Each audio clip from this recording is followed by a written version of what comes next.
ادارے کی آزاد حیثیت کو، اس کی غیر جانبداری کو، فیصلوں میں شفافیت کو آپ لازم قرار دینا چاہتے ہیں، ان کو انشور کرنا چاہتے ہیں، تو اس کے لیے اب یہ وقت ہے کہ اس طرح کے مقدمات جن کے حوالے سے خدشات پائے جاتے ہیں، دو آراء پائی جاتی ہیں، دو مختلف طبقات ہیں جو ایک بات کر رہے ہیں، دوسرے دوسری بات کر رہے ہیں، اور ایک تقسیم نظر آ رہی ہے، اس ابہام کو دور کرنے کے لیے اور ادارے کی عزت تکریم اور وقار کے لیے یہ ضروری ہے کہ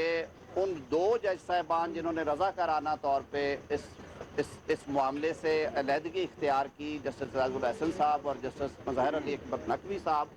ان کے علاوہ جتنے جج صاحبان ہیں اس وقت 13 رکنی بینچ ہونا چاہیے فل کورٹ کا، جو یہ معاملہ سنے اور یہ once and for all settle ہونا چاہیے کہ 184(3) جو ہے اس پہ Pakistan bar council, supreme court bar association, bar bodies, parliament, civil society, کون ہے جس نے بات نہیں کی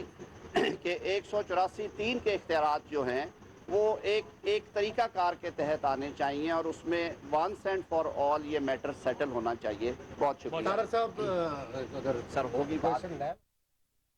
ادارے کی آزاد حیثیت اور تکریم کو قائم رکھنا بہت ضروری ہے۔ پہلے ہی کہا تھا کہ 4-3 کی ریشو سے فیصلہ آیا۔